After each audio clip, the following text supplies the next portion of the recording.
Assalamualaikum warahmatullahi wabarakatuh. Yang kami hormati, dosen pengampu mata kuliah Psikologi Kepribadian, Ustazah Fitri Husaibatul Khairat MPD, beserta rekan-rekan semua. Pada kesempatan kali ini, kami akan membahas materi yang berjudul Teori Kepribadian menurut Abraham Maslow. Materi ini disusun guna untuk memenuhi tugas UAS Psikologi Kepribadian. Disusun oleh Faizah Fikrina Zahratun Nisa. Selamat menyaksikan. Sebelum kita masuk ke dalam teorinya, alangkah baiknya kami akan menjelaskan tentang biografi Abraham Maslow ini. Jadi, Abraham Harold atau AB ini, atau dikenal sebagai Maslow, lahir di Manhattan, New York pada tanggal 1 April 1908. Jadi seorang Maslow ini juga menghabiskan masa kecilnya yang tak bahagia di Brooklyn. Maslow adalah yang tertua dari 7 anak yang lahir oleh Samuel Maslow dan Rose Solinsky Maslow. Semasa anak-anak, kehidupan Maslow dipenuhi dengan perasaan malu, rendah diri, depresi. Maslow juga tidak terlalu dekat dengan kedua orang tuanya. Tetapi, dia menoleransi ayahnya yang sering tidak hadir. Seorang imigran Rusia Yahudi yang mencari nafkah dengan menyiapkan tong. Akan tetapi, terhadap ibunya, Maslow merasakan kebencian yang berurat berakar, tidak hanya selama masa kecilnya, tetapi juga sampai pada akhir ia meninggal hanya beberapa tahun sebelum kematian Maslow sendiri.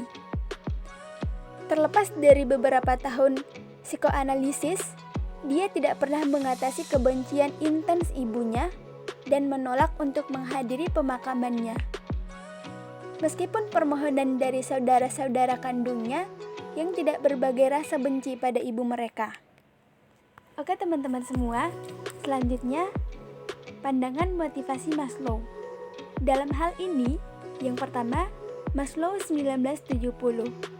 Jadi ia itu menerapkan pendekatan holistik untuk motivasi, yaitu seluruh pribadi bukan satu bagian atau fungsi yang dimotivasi.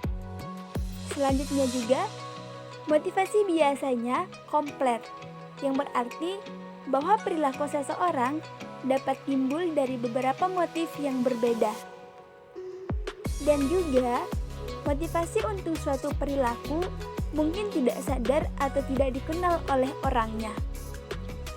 Dan selanjutnya, orang terus-menerus termotivasi oleh satu atau lain kebutuhan ketika seseorang puas. Asumsi lain adalah bahwa semua orang yang di mana-mana dimotivasi oleh kebutuhan dasar yang sama. Dan selanjutnya, asumsi akhir tentang motivasi adalah kebutuhan itu dapat diatur pada sebuah hierarki. Jadi selanjutnya materinya adalah tentang aktualisasi diri. Gagasan Maslow tentang aktualisasikan diri dimulai segera setelah dia menerima PhD-nya. Ketika dia menjadi bingung tentang mengapa dua gurunya ini di New York City, antropolog Ruth Benedict dan psikologi Max Werdey begitu berbeda dari orang-orang pada umumnya. Selanjutnya adalah tentang kriteria aktualisasi diri. Jadi dibagi dalam beberapa tahap. Yang pertama adalah jadi mereka bebas dan psikopatologi. Mereka juga tidak neurotik atau gila. Juga tidak memiliki kecenderungan terhadap gangguan psikologis.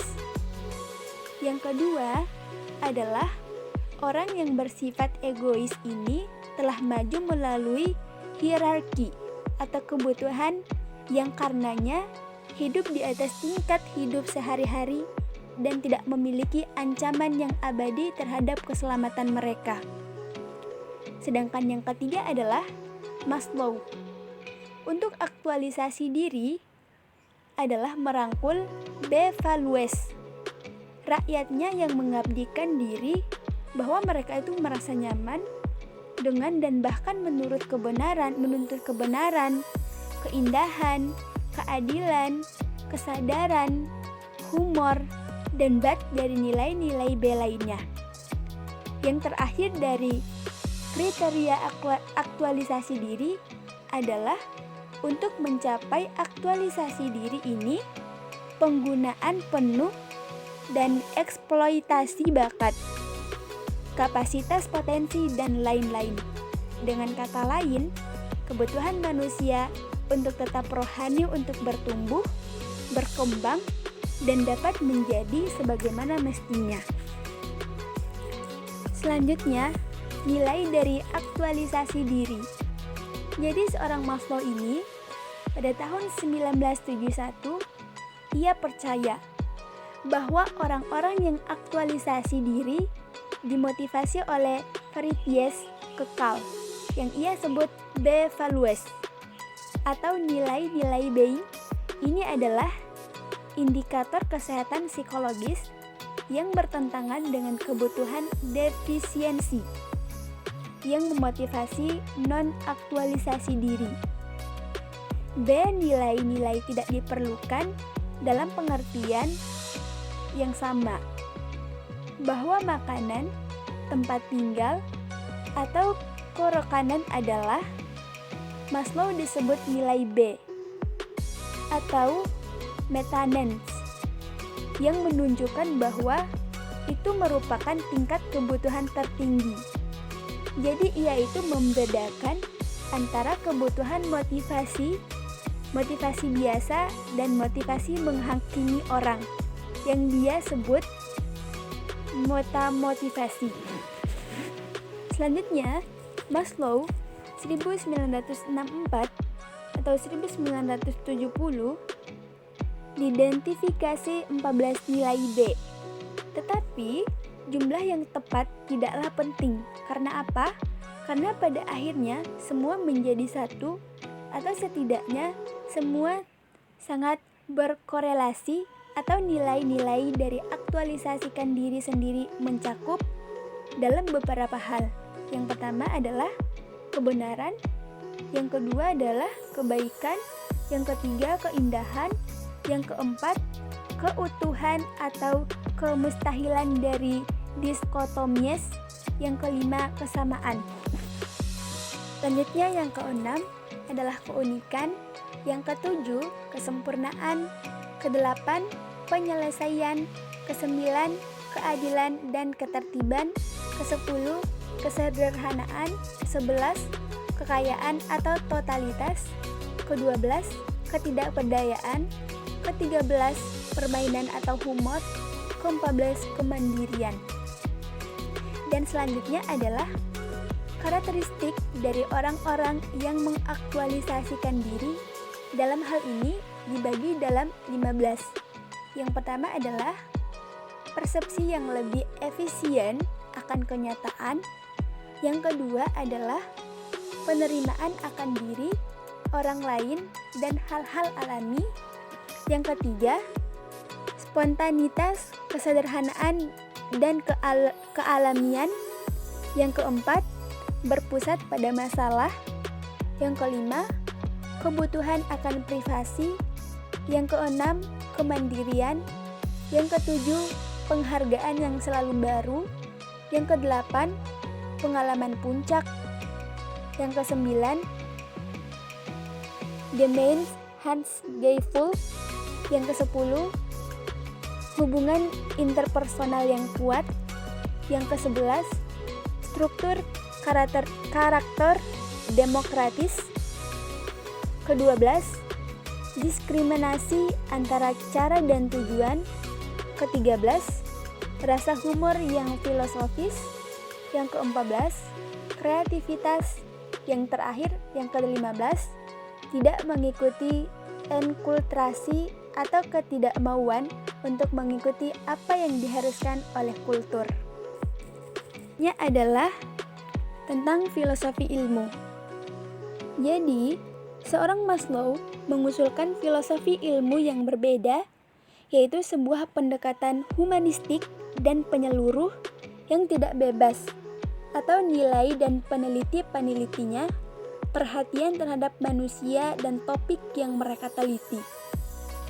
Dan juga, Maslow menciptakan konsep desakralisasi, yaitu jenis pengetahuan yang tanpa emosi, kesenangan, keterkejutan, kekaguman, dan kebahagiaan Hotman 1988. Dan ia juga meminta peneliti-peneliti melakukan resakralisasi ilmu atau menanamkan nilai-nilai, emosi, dan ritual manusia ke dalam ilmu pengetahuan.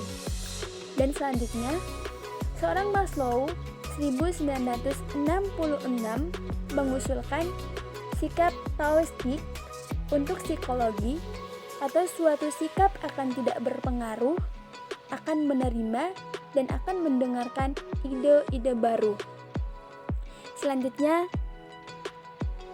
materi selanjutnya akan dijelaskan oleh rekan saya, yaitu Faizah. Kepadanya saya persilakan.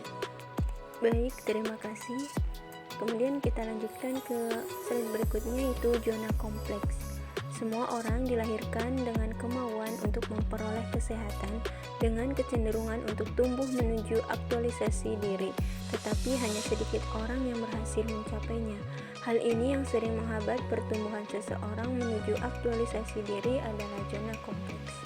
Nah, ada dua alasan mengapa seseorang melarikan diri dari kebesaran dan pemenuhan diri, yaitu yang pertama, ada tubuh manusia tidak cukup untuk bertahan melalui kenikmatan dari sebuah keberhasilan untuk jangka waktu berapapun. Yang kedua, Maslow memberikan pertanyaan mengapa orang-orang menghindari kehebatan. Nah, meskipun zona kompleks dapat terlihat dengan jelas pada orang-orang neurotik, tetapi hampir semua orang memiliki kecemasan ketika mencari kesempurnaan dan kehebatan. Kemudian kita lanjutkan ke slide berikutnya, yaitu psikoterapi.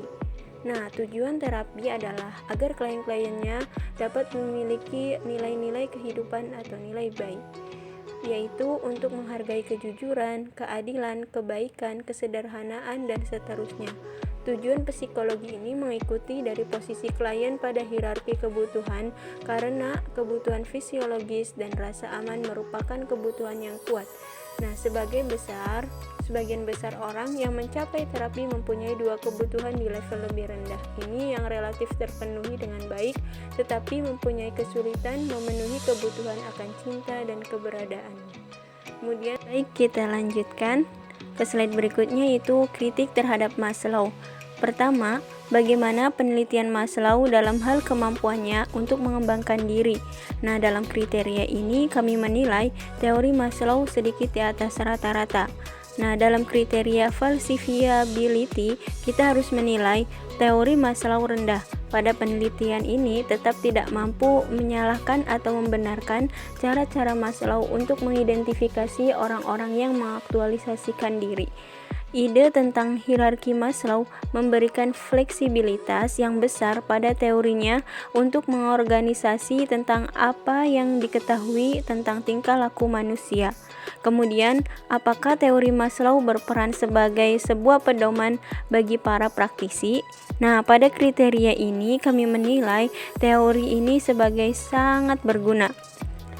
Kemudian, apakah teori ini konsisten secara internal? Nah, sayangnya bahasa Maslow yang sulit dimengerti dan tidak jelas membuat bagian-bagian penting dari teorinya menjadi ambigu. Kemudian, apakah teori Maslow parsimonius atau menggunakan asumsi atau penjelasan yang sederhana dalam pembentukan teori, atau apakah teori Maslow terdiri atas konsep dan model yang dijelaskan secara berlebihan? Nah, pada pandangan pertama, teori ini terlihat cukup sederhana. Kemudian selanjutnya itu konsep kemanusiaan.